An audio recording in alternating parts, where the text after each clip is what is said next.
할렐루야, 감사합니다. 오후 여호수아서 강독이 진행되겠습니다.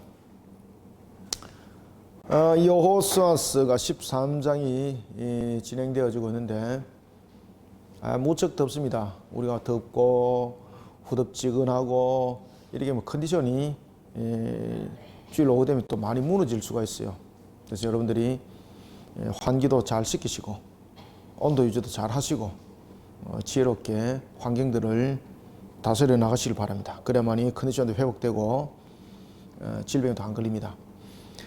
자, 여호수아서 13장을 우리가 보겠는데 가나안 정복 전쟁. 여러분, 가나안 정복 전쟁이 몇 년 정도 걸렸죠? 우리가 한번 공부했잖아요. 가나안 정복 전쟁이 그 모세로부터 이제 그 정복 전쟁이 요단 동편에서 시작되죠, 그죠? 요단 동편에서 이제 시작되는데 여호수아가 가나안 땅에 이제 들어갈 때가 여러분 나이가 어느 정도 됐을까, 여러분들요? 이 가나안 땅에 들어갔을 때 그때 나이가 약 한 95세 정도 되었습니다. 여호수아가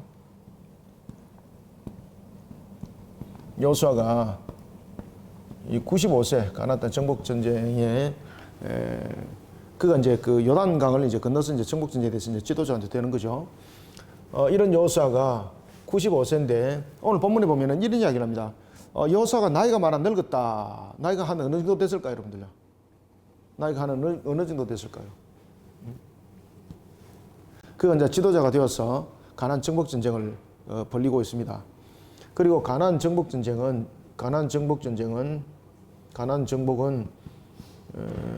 공식적 전쟁입니다. 이거는 그들이 땅을 온전히 차지하지 못했던 그 이유는 거론하지 않고 공식적 부분에서 정복 전쟁이 펼쳐진 것은 약 한 7년 정도 정복 전쟁이 일어납니다.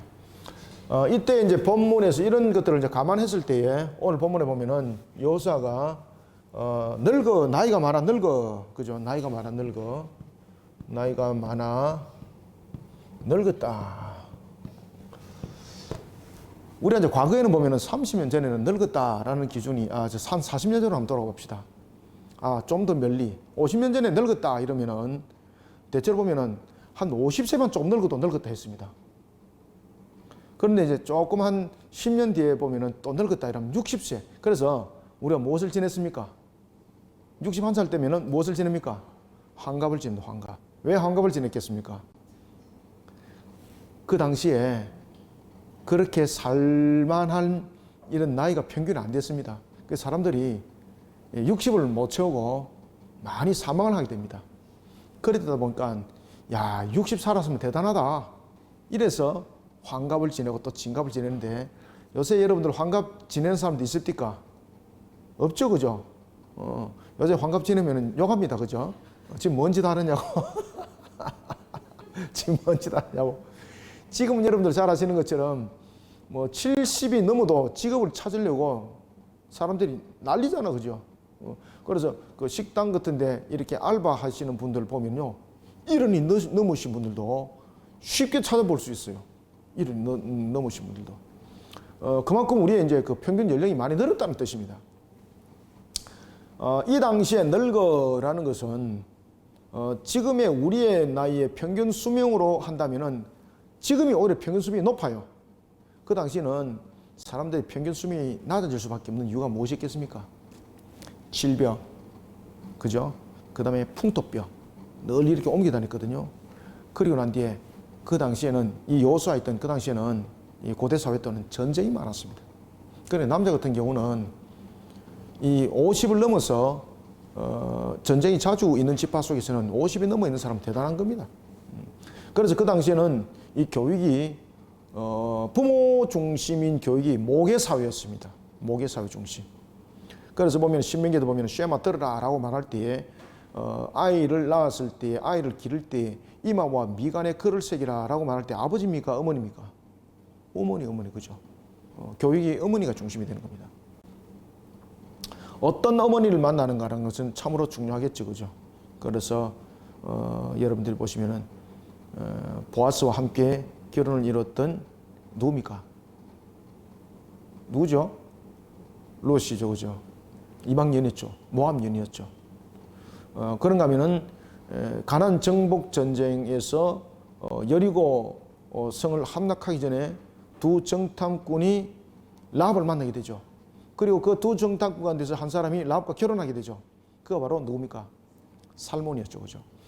그래서 이것이 라합과 살몬, 그 다음에 룻과 보아스 이런 부분들이 다윗과 연결됩니다. 다윗과 연결됩니다. 그리고 모계가 참 중요하다니. 그죠? 모계가 참 중요합니다. 그러면 그 당시에 늙어라고 이제 그 여호수아에게 이야기할 때 이미 그가 정복전쟁 벌 때 지금 95세거든요. 그럼 이때 늙어라고 말했을 때는 나이가 한 어느 정도 됐을까? 약 한 100세 정도 됐습니다. 100세.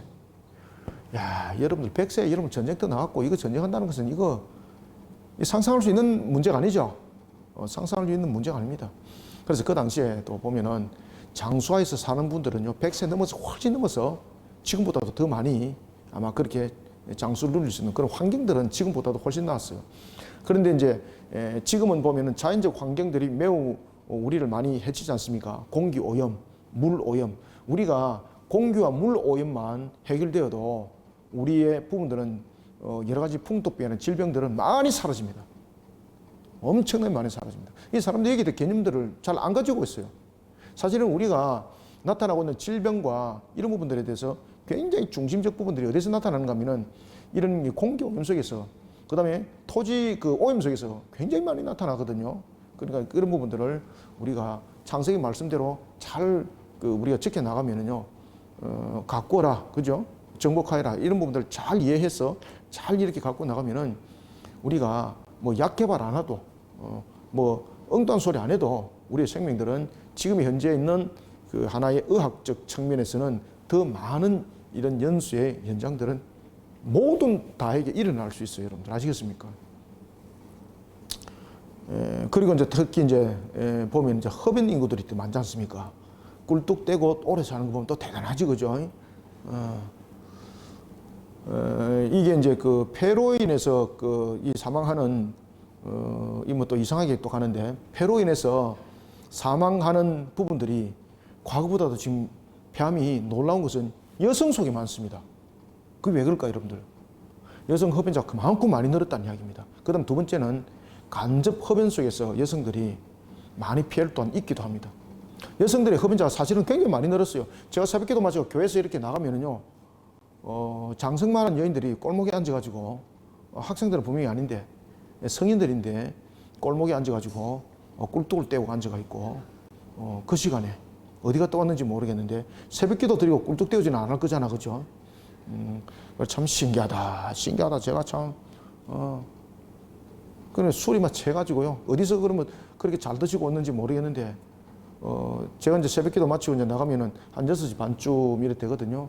어디 갖고 그 밤새도록 드시고 왔는지는 모르겠습니다만 그런 부분들이 결국은 우리 삶들을 다 무너뜨립니다, 여러분들.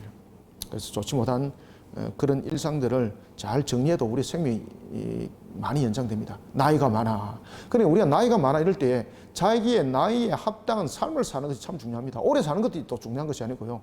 어떻게 내 나이에 합당한 인생을 살아왔는가도 또한 참 중요한 것 같습니다. 지금 여호수아는 나이가 100세인데 얼마나 여러분 여호수아 인생이 파란만장한 인생이 살아왔습니까? 그런데 여호수아는 40이 넘은 이후에 그의 인생은요 정말로 이스라엘 역사였어요. 이스라엘 역사. 그죠? 이스라엘 역사였습니다. 그가 출애굽할 때에 이미 여러분들이 잘 아시는 것처럼 나이가 중년이었습니다. 그리고 또한 한 지파를 대표할 만한 그러한 하나의 지도급의 위치도 있었습니다. 그래서 갈렙과 함께 정탐을 했지 않습니까? 그러나 같이 정탐을 했던 10명은 전부 다 광야 40년에서 죽었지만 여호수아 갈렙은요 이들은 생존에 있었습니다. 그리고 여호수아 갈렙은요 매우 장수를 하게 되는 것을 볼 수가 있습니다. 심지어 이 나이에 전쟁을 치르고 있습니다, 여러분들. 야, 이거 우리 이 감당이 되겠습니까, 이거? 그러나 하나님께서 그의 연수 속에 활력을 더해 주시니까요. 이 모든 것들이 감당이 되어지더라는 것입니다. 자, 그런데 이제 오늘 본문에 보면 하나님께서 나이가 많아 이제 얻을 땅이 매우 많이 남았으니까 니는 이제 좀 멈춰라고 말하면서 뭐라고 말하는가 하면은 이제는 같이 지금까지는 이렇게 연합하여서 가나안의 정복 전쟁을 벌였다면은 이제는 지파별입니다. 지파별. 이제는 지파별로서 정복 전쟁을 하나님께서 행하도록 합니다. 이때에 지파별로 정복 전쟁을 벌일 때도 지금의 여호수아가 지도자로서 이 정복 전쟁을 할 때나 지금이나 동일하게 하나님께서 어떤 말씀을 주시는가 하면은 가나안 정복 전쟁은 너희들의 능력으로 안 된다는 이야기를 확실합니다. 그리고 무슨 말씀을 하시는가 하면은 가나안 정복 전쟁의 가장 기본적인 형태는 뭔가 하면은 신앙으로 하라는 겁니다. 신앙으로. 가나안 정복 전쟁은 임의라는 것이 있거든요. 임의. 가나안 정복 전쟁은 임의죠. 임의. 그죠? 임의지만은 아직이라는 단어가 성립이 되는 것이 가나안 정복 전쟁입니다. 이미 하나님께서 정복하게 하셨는데 정복하셨죠. 그죠? 그렇지만은 아직 그들이 시료를 거두지 못하고 있죠. 시료를. 이 시료를 어떻게 그들이 취득하라는 것입니까? 신앙으로. 이것이 가나안 정복 전쟁이라는 겁니다. 그래서 가나안 정복 전쟁은 뭔가 하면 신앙을 확인하는 자리입니다. 신앙을 확인하는 자리. 봅시다.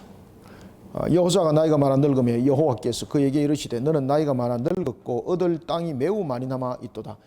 정말로 얻을 땅이 매우 많이 남아 있을까요? 이거는 지금 어떤 이유 때문에 하나님께서 이런 말씀을 했습니까? 이 미정복지에 관한 부분에 대해서 끝까지 믿음으로 싸우라 이 말입니다. 많이 남았다는 것은 진짜로 지역적 측면에서 많이 남을 수도 있는데 실질적으로는 이게 꼴짜기 측면에서 이게 나눠진 측면이지만은 범위적 측면으로 보면은 그렇게 많이 남지는 않았습니다. 근데 남은 이 지역들이 보면요 매우 세분화되어 있습니다. 그래서 많아라고 말을 하는 겁니다. 많아. 그리고 여기서 많다라는 것은 어떤 의미를 가지고 있는가 하면은 이 정복 전쟁에 대해서 반드시 신앙으로 이것을 모든 것을 이끌어 가야 되고, 그다음에 두 번째는 이 기업에 관해서 분배를 했을 때에 그 지역별로 세분화되어 있는 이것을 세세하게 정복 전쟁을 펼치라는 이야기입니다. 아시겠습니까? 지금 이해됐습니까? 지금 지역이 굉장히 많이 남았다는 이야기가 아닙니다. 지금 여기서 많아라는 것은 신앙으로 이것을 극복해야 된다는 뜻입니다. 신앙으로 극복해야 된다는 뜻이고, 그 다음에 이런 것들 있잖아요. 잘 보세요.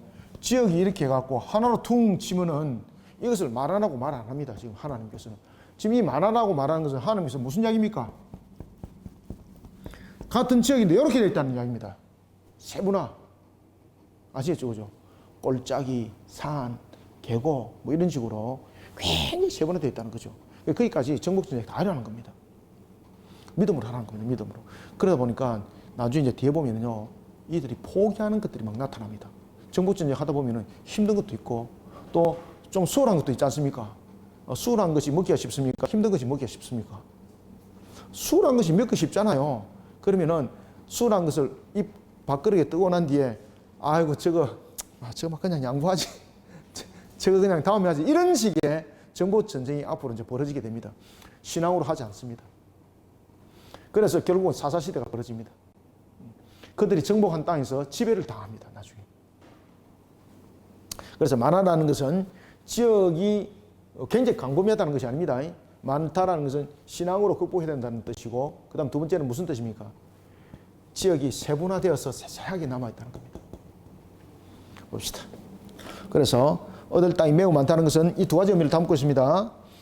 이 남은 땅은 이러하니 블레셋 사람의 모든 지역과 그 술 족속의 모든 지역 곧 애굽 앞 시홀 시내에서부터 가나안 사람에게 속한 북쪽 에그론 경계까지와 블레셋 사람의 다섯 통치자들의 땅 곧 가사 족속과 아스돗 족속과 아스글론 족속과 가드 족속과 에그론 족속과 또 남쪽 아위 족속의 땅과 막 이제 지금 이름이 줄줄줄 지금 나오지 않습니까? 그죠? 그럼 4절 보면 또 가나안 족속의 모든 땅과 시돈 사람에게 속한 모아라와 아모리 족속의 경계 아베까지와 그 또 그발 족속의 땅과 해 뜨는 곳 온 레바논 곧 헤르몬 산 아래 바알가세에서부터 하마스에 들어가는 곳까지와 이제 산지도 등장합니다. 6절 또 레바논에서부터 미스르봇 마임까지 산지의 모든 주민. 자 그러면은 여기서 이제 주목을 해야 될 것은 가나안 거민을 쫓아내는 그런 행위의 주체가 지금 여기서 누구라는 것을 지금 하나님께서 6절에서 지금 설명하고 있거든요. 지금 가나안 족속들이 지금 굉장히 세분화되어 있다는 이야기입니다. 가나안 족속들이 굉장히 세분화되어 있다는 것은 땅 하나로 구성되어 있는 것이 아니라 세분화로 조속되어 있기 때문에 조그마한 소왕국들이 굉장히 많았습니다. 그리고 이제 그 지역들이 먹고 살기에 다른 지역보다는 훨씬 낫죠, 그죠? 근데 그 속에서는요, 아주 그냥 각 지역에 대한 그런 찬탈, 뺏는 것들 있지 않습니까? 그러다 보니까 연합도 많았고요. 이런 일들이 많았습니다. 그래서 이제 뒤에 보면은 이제 어떤 이야기가 나타나는가 하면은 이 가나안 족속 가운데서도 보면은 하나의 우두머리들이 지역적 우두머리가 있습니다. 이 지역적 우두머리가 종속 관계를 맺어가지고 그 지역을 또한 다스리면서 하나의 그 종속 관계 속에서 그들이 세를 거두는 이런 부분들도 막 있거든요. 그런 세상까지 정복을 다 하라는 겁니다. 그런데 그런 정복을 행하는 데 있어서 이 가나안 지역의 특수성이 나타나고 있는 것처럼 쉽지는 않다는 이야기입니다. 가나안 지역에 보면은 많은 족속들 있지 않습니까? 그럼 이 전쟁은 쉽지 않다는 뜻이거든요. 그렇게 많은 족속이 형성할 수 있을 정도로 자연적인 하나 요새도 있고 그런 부분들이 때문에 정복 전쟁은 쉽지 않다는 뜻이거든요. 그래서 많다라는 이야기를 딱 하면서 신앙으로 싸우라는 겁니다. 그런데 문제는 뭔가 하면요, 이 지역이 아무리 세분화되어 있더라도 하나님께서 이미 아시겠습니까? 이미 그 정복 전쟁 하나님께서 이미 정복을 한 땅. 그러니까 너희들이 아직은 정복하지 못한 것을 신앙으로 극복하여서 너희들이 시로를 거두라는 것입니다. 그래서 6절에서 그 이야기를 딱 합니다. 보십시오. 또 레바논에서부터 미스르봇 마임까지 산지의 모든 주민 곧 모든 시돈 사람의 땅이라. 누가? 내가. 자, 그래서 이미라는 것이 요거 속에서 성립됩니다. 내가 그것을 이미 쫓아 다 보냈다는 겁니다. 자, 보십시오. 내가 그들을 이스라엘 자손 앞에서 쫓아내리니. 누가? 내가. 그래, 신앙으로 싸워서 이기라는 겁니다. 신앙으로 지배라. 신앙으로 지배라. 그러면 신앙으로 나서지 않으면 어떻게 된다는 겁니까? 그 정복 전쟁 완성 못한다는 뜻입니다. 오히려 그 산지 조속들한테 다스림 받는다는 겁니다. 내가 그들을 이스라엘 자손 앞에서 쫓아내리니 너는 내가 명령한 대로 그 땅을 이스라엘에게 분배하여 기업이 되게 하라. 자, 이게 보면은 차지한 땅이 아니잖아요. 지금 여기서 어떻게 말하고 있습니까? 분배가 되어서 기업이 어떻게 되게 하라는 것은 이것은 미정복 지역입니다. 미정복 지역이 이 속에 함께 있는 거죠. 그런데 분배를 하여서 기업이 되게 하라라고 말하고 있습니다. 그러면은 신앙으로 이들이 나가게 되면은 이 정복 전쟁은 누가 한다는 겁니까? 그렇죠. 하나님께서 그 정복 전쟁 성리하여서 그들에게 신앙에 걸맞는 상급을 그 속에서 함께 준다는 겁니다. 언약을 하나님께서 성취하도록 하신다는 겁니다. 그 땅을 이스라엘에게 분배하여 기업이 되게 하되 너는 이 땅을 9지파와 므낫세 반지파에게 나누어 기업이 되게 하라 하셨더라. 아멘. 자, 이스라엘은 총 몇 지파였죠? 12지파인데 9지파 반만을 말하고 있습니다. 왜 9지파 반만을 말하고 있을까요? 자, 여기서 보면 여기 이제 지중해고 여기 이제 애굽이죠, 그죠? 애굽이고 이것이 이제 요단강이지 않습니까? 요단강으로 봤을 때 이게 동편과 서편으로 나눠지죠. 이쪽이 이제 남이고 여기 이제 북쪽이죠, 그죠? 이 동편에 있을 때에 이미 이쪽에 2지파 반, 그죠? 갓 지파, 그 다음에 르벤 지파, 므낫세인데 이 반지파만이 이곳에 있었고 이제 므낫세 반지파는 이쪽에 서쪽에서 기업을 받게 되는 거죠. 그래서 지금 9지파 반에 대해서 기업을 말하고 있는 것은 서편의 기업의 분배를 받는 기업들을 말하고 있습니다. 그러면은 갓 지파, 르벤 지파, 므낫세 반지파는 빠지는 거죠, 그죠? 그래서 9지파 반에 대해서 기업을 이렇게 분배를 하라라고 말을 합니다. 자, 8절 봅시다. 므낫세 반지파와 함께 르벤 족속과 갓 족속은 요단 저편 동쪽에서, 그죠? 동쪽에서. 이것은 모세 시대 때 기업 분배를 받은 거죠. 동쪽에서 그들의 기업을 모세에게 받았는데 여호와의 종 모세가 그들에게 준 것은 이러하니 또 이야기를 합니다. 이미 기업의 분배를 받은 것을 왜 또 이야기할까요, 여러분들요? 그것은 이유가 있기 때문이죠. 여호수아가 이스라엘 군대를 이끌고 지금 정복 전쟁을 하면서 이미 요단 서편 쪽으로 가 있습니다. 그런데 요단 동쪽에 있는 과거를 또 덜쳐냅니다. 그 이유는 무엇이겠습니까? 다시 거론한 이유는 이 지파들의 땅에 대한 범위를 다시 첫 번째는 확인하는 작업입니다. 전체의 지파의 땅은 어떤 것인가라는 부분에 대해서 이것은 전체 지파의 땅을 확인하는 측면에서 과거 동편을 함께 이야기를 하고 있는 겁니다. 아시겠죠? 그죠?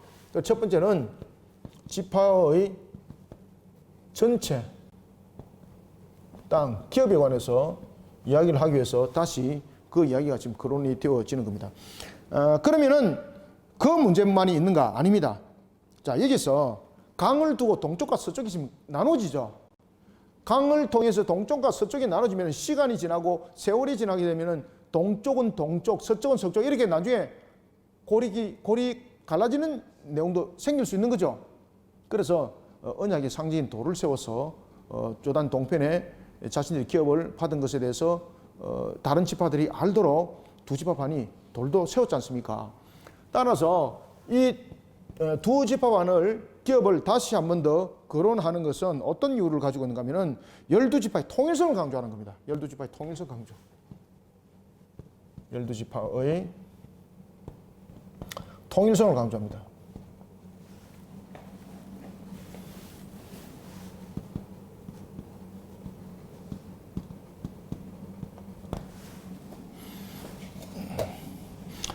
열두 지파의 통일성만을 강조할 것이 아니라 또 무슨 이야기를 하고 있는가 하면은 이스라엘의 남은 땅을 차지하기 위해서 싸워야 될 것은 무엇인가 라고 말하고 있고, 그리고 땅의 분배는 모든 것은 모세 시대에 있어서 자신들이 이것을 마무리해야 된다라는 하나의 무엇을 담고 있습니까? 그렇죠. 책임과 의무를 담고 있습니다.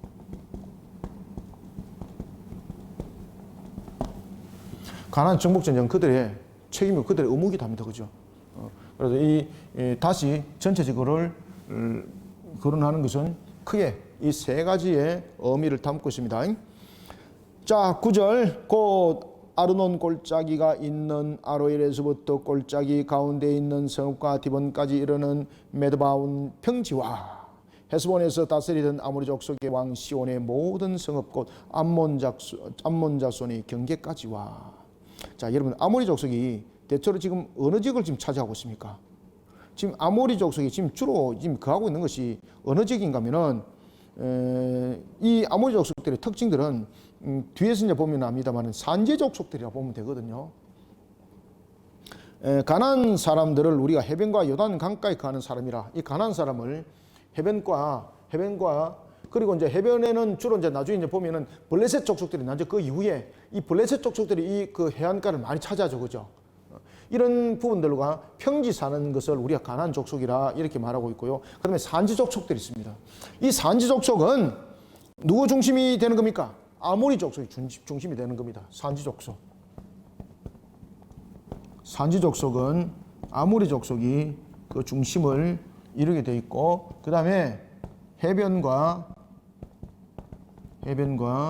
평지에 그 하는 족속들을 또한 이렇게 가나안 족속이다 이렇게 평가하기도 합니다.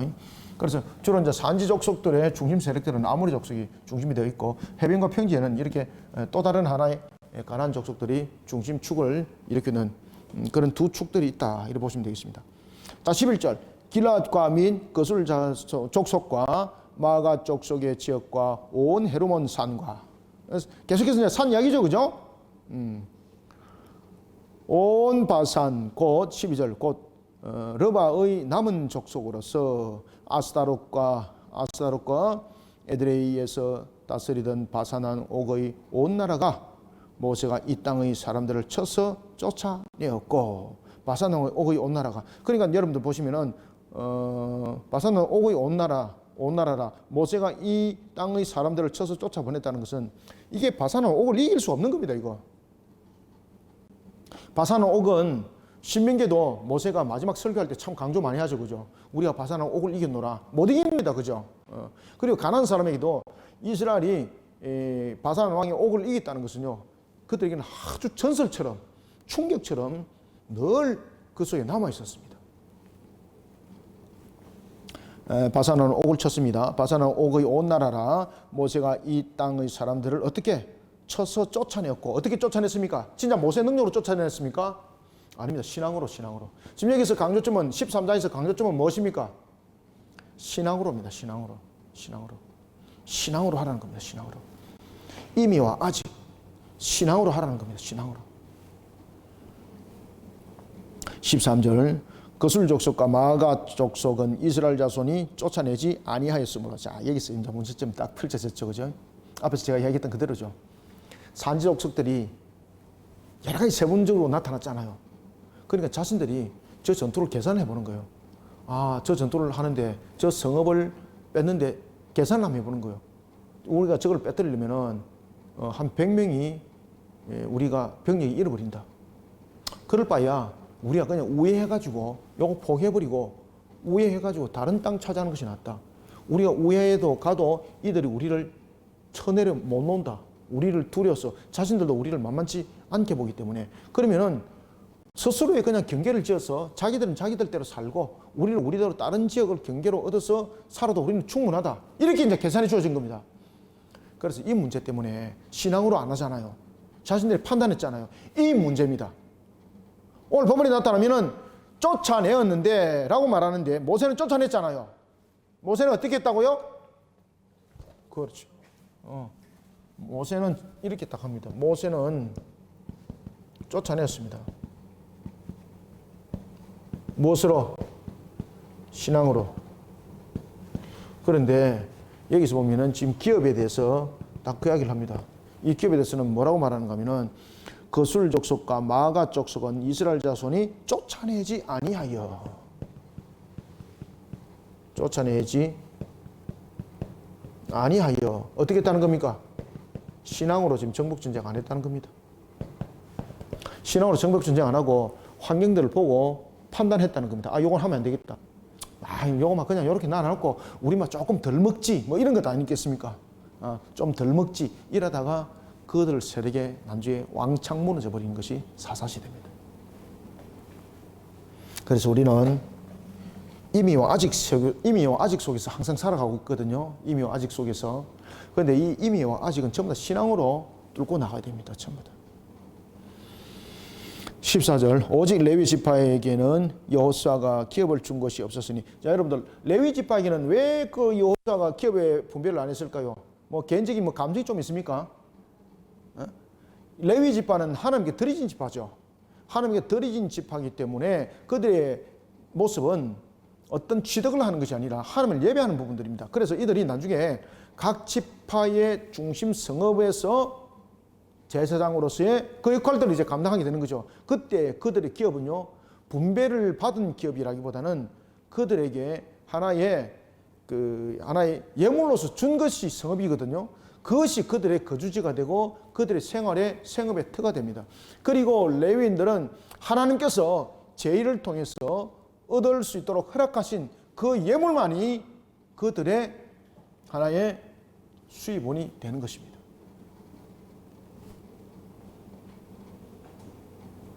요즘에 이제 우리 교단에서도 이제 이런 문제점들이 많이 이제 등장하는데, 교회들이 참 힘들잖아요. 뭐 좀 이렇게 규모가 있고 이런 교회들은 뭐 큰 어려움이 없지만은 조그마한 교회들이 참 많거든요. 한국 교회. 목회자들이 생활이 해결이 안 되는 겁니다. 그래서 이제 저희들 교단에서도 보면은 목사의 이중직에 관해서 이 문제들이 이제 본격적으로 거론되기 시작했습니다. 이중직은 뭔가 하면은 주일날은 교회에서 섬기되 평일날에는 그냥 직장을 얻을 수 있는 그런 사역들을 하는 이중직에 대해서 언론들이 깊이 있게 지금 논의되어지고 있습니다. 왜 그러냐면 이 교단에서 사실은 그 목사들에 대한 일정 부분의 생계가 함께 보장되는 것이 교단의 하나의 형태이 되어야 되는데, 교단에서 그런 부분에서 보조가 전혀 안 이루어지고 있어요. 그러니까 목사님들이요, 아주 그 조그마한 교회는 아주 힘든 세월을 살아가고 있는 겁니다. 아주 힘든 세월을 살아가고 있는 겁니다. 레위인들이라는 것은 하나님께 드려진 자지 않습니까? 그죠? 그들이 세상의 녹을 생각하고 세상에 먹을 거리에 근심하게 되면은 주님을 섬기는데 전력이 되겠습니까? 전력 안 됩니다, 여러분들요. 그래서 레위 지파에게는 기업을 허락지를 안 한 것은 그들이 미워서 그런 것이 아니라 그들의 책임은 하나님이 진다는 겁니다. 그리고 지파들로부터, 그리고 또한 각종 그들에게 드려진 예물들이 그들의 생업의 수단이 되고 기업이 됐던 것입니다. 그래서 분배가 없었던 겁니다. 레위 지파 14절 오직 레위 지파에게는 여호수아가 기업으로 준 것이 없었으니 이는 그에게 말씀하신 것과 같이 이스라엘의 하나님 여호와께서 드리는 무슨 물이 화제물이 그들의 기업이 되었음이더라. 아멘.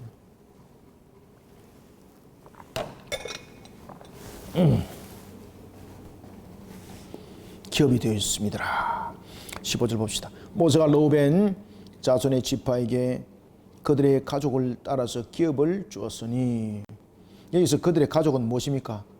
각 기업의 분배가 모세가 좀 마음에 드는 사람 많이 주고, 마음에 좀 안 들고 모세 말 잘 안 듣는 사람은 좀 외진 데 주고 많이 안 줬다 이런 것이 아닙니다. 지금 여기서 그의 가족을 따라서 기업을 줬다는 것은 아주 공평하게 공정하게 기업의 분배를 했다는 겁니다. 여기서도 공정과 공평 나오죠. 공정과 공평 속에서 주어졌는데 그것은 개수로 인하여서, 개수는 그 수를 헤아려서 기업의 분배를 했던 겁니다. 자, 12지파 가운데서 여러분들 제일 많은 지파의 기업의 분배를 받은 지파가 어느 지파입니까? 유다지파. 그죠? 12지파 가운데서 제일 많은 인구를 가지고 있었죠. 그래서 제일 많은 기업의 분배를 받게 됐던 것도 전부 다 그 개수에 의한 것입니다. 가족의 수를 따릅니다. 16절 그들의 지역은 아르논 골짜기가에 있는 아로엘에서부터 골짜기 가운데 있는 성읍과 메드바 곁에 있는 온 평지와 헤스본과 그 평지에 있는 모든 성읍 곧 디본과 바못발과 벳발몬과 야스와 그데못과 그리고 어디입니까? 맷밭과 기라다임과 신마와 골짜기 언덕에 있는 세레살과 벳볼과 비스가 산기슬과 베저시못과 평지 모든 성과 헤스몬에서 다스리던 누구? 그렇죠. 아모리 족속의 왕 시혼이 온 나라라. 모세가 시혼을 그 땅에 거주하는 시혼의 군주들을 곧 미디안 귀족 에위와 레겜과 술과 훌과 레와 함께 죽였으며. 자, 여기서 이제 보세요. 제가 아까 말씀드렸죠. 이 미디안의 다섯 왕들, 이 미디안의 다섯 왕으로 누가 지금 거론되고 있습니까? 아모리 왕 시온이죠. 그래서 아모리 왕 시온은 미디안을 정복한 후에 이 5명의 소왕들을 자신에게 예속시켰습니다. 봉신으로 삼았던 겁니다. 이 가나안 지역에는 이런 부분들이 성행했습니다. 그래서 힘센 한 누군가가 나타나게 되면은 그 주변을 정리를 하는 겁니다.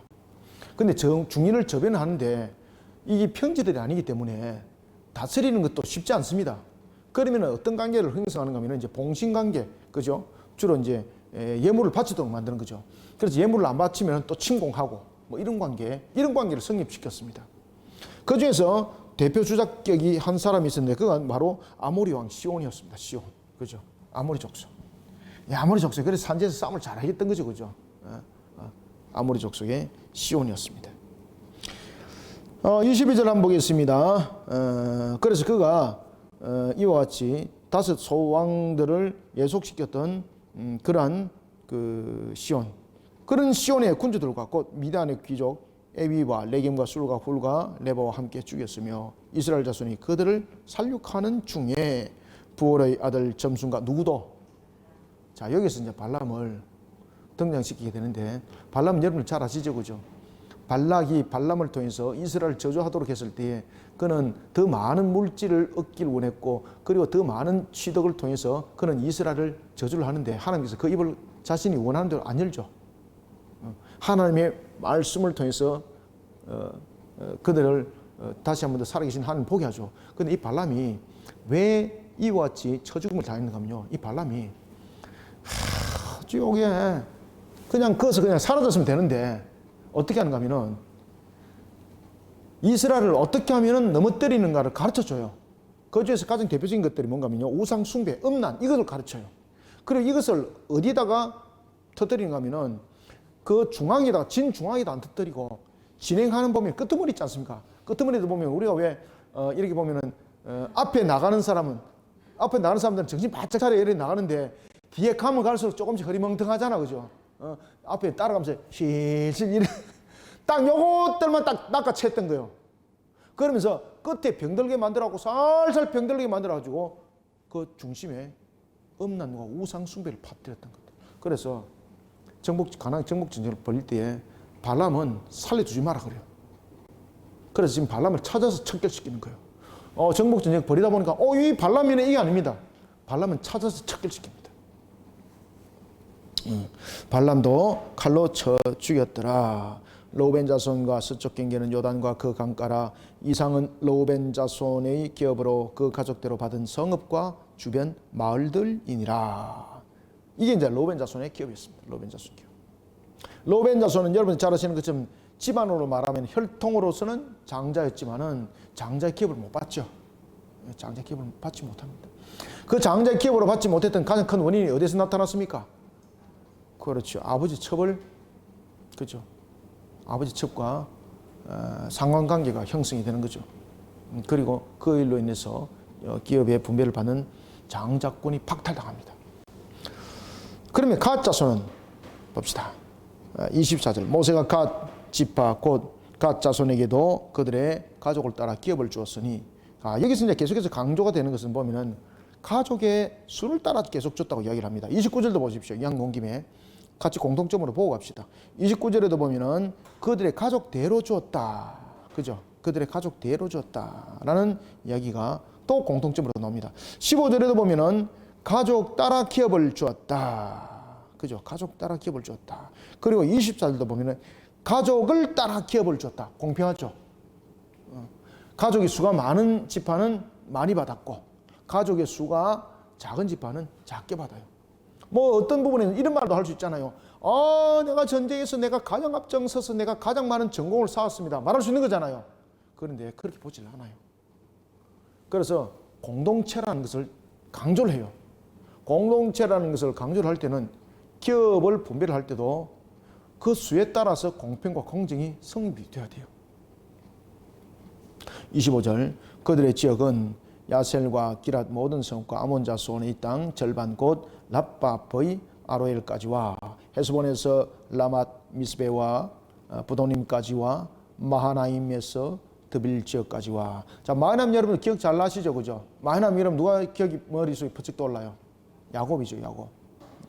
여호와 군대. 마하나임에서 드빌 지역까지와 골짜기에 있는 벳하람과 벤니므라와 숫곳과 사본곳 헤스본 왕 시온의 나라의 남은 땅 요단과 그 강가에서부터 요단 동쪽 긴네렛 바다의 끝까지라. 이는 갓 자손의 기업으로 그들의 멋대로 가족대로. 그래서 여러분들 우리가 공평의 원리는 항상 있어야 됩니다. 지금 여기에서 지금 굉장히 중요한 이야기를 하고 있습니다. 기업의 분배를 하는 원칙입니다. 원칙. 기업의 분배를 행하는 이 원칙에 대한 부분들이 이것이 공정이 되는 건데, 이 공정 속에서 일어나는 것이 바로 뭔가 하면은 가족의 대로, 그죠? 그 수로, 그 원칙을 이렇게 딱 세우는 겁니다. 하나님께서 기업의 분배도 하나님께서 그렇게 명한 것입니다. 여호수아가 그렇게 하고 싶어 그렇게 하는 것 아닙니다. 그죠? 원칙은 하나님께서 명하신 대로 그 원칙을 세워가는 겁니다. 모세가 므낫세 반지파에게 기업을 주었으니, 이제는 봅시다. 29절 모세가 므낫세 반지파에게 기업을 주었으니, 이게 동쪽이죠. 기업을 주었으되 므낫세 자손의 반지파에게 그들의 무엇대로 가족대로 주었으니, 그 지역은 마하나임에서부터 온 바산 곧 바산 왕 옥의 온 나라와 바산에 있는 야일의 모든 고을 60성읍과 길랏 절반과 바산 왕 옥의 나라 성읍 아스타롯과 에드레이라. 이는 므낫세의 아들 마길의 자손에게 돌릴 것이니, 곧 마길 자손의 절반이 그들의 가족대로 받으니라. 뭐대로? 가족대로. 마길은 여러분들 잘 아시는 것처럼 요셉의 손자죠. 그죠? 므낫세 그 요셉이 아들을 낳죠. 그죠? 누구 낳았습니까? 에브라임과 므낫세죠. 그러면은 여기서 마길은 누구의 아들일까요? 누구의 아들일까요? 므낫세 아들입니다. 므낫세 아들. 므낫세가 그 아들을 하나밖에 못 둡니다. 그 므낫세 외아들입니다. 외아들. 마길이 므낫세 외아들입니다. 그냥 참고하십시오. 뭐 크게 중요한 것은 아니지만은 그래도 이제 요 부분들은 이제 기본적으로 나중에 이제 딱 보셔야 됩니다. 자, 32절, 33절, 요단 동쪽 여리고 맞은편 모압 편지에서 모세가 분배한 기업이 이러하여도 오직 레위 지파에게는 어떻다? 기업 분배 안 했다. 레위 지파에게는 모세가 기업을 주지 아니하였으니 이는 그들에게 말씀하신 것과 같이 이스라엘의 하나님 여호와께서 그들의 기업이 되심이었더라. 아멘. 결국은 레위 지파는 사람에게 주어졌던 그런 영광은 없다는 것이죠. 결국은 여호와께서 그들을 취하였다는 것입니다. 이 레위 지파가 또한 여호와께서 취한 이유도 여러 가지가 있겠습니다만은 가장 큰 그 핵심적인 문제가요, 세겜 땅에 그 일어났던 사건입니다. 그래서 하나님께서 거둬가는 겁니다. 이 레위 지파를 사실은 거둬가는 겁니다. 그리고 이 세겜 땅의 그 사건 이후에 레위 지파가요 나서질 않습니다. 아주 잠잠합니다.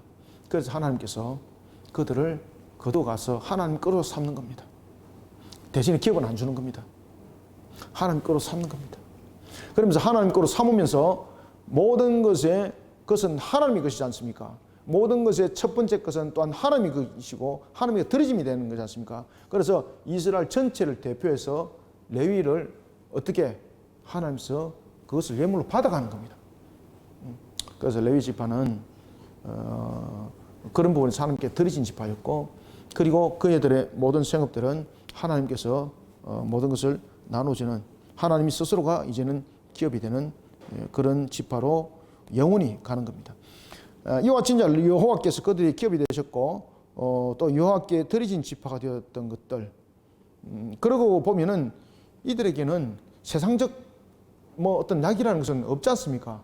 그런데 이들에게는요 세상적 낙은 없으되 진정한 낙은 여호와 하나님을 통하여서 교통함으로 생기지만은 또 하나는요, 이 레위 지파 속에서 제사장이 이제 등장하지 않습니까? 이 제사장이요 백성들을 축복하는 거죠. 백성들을 축복하는 거죠.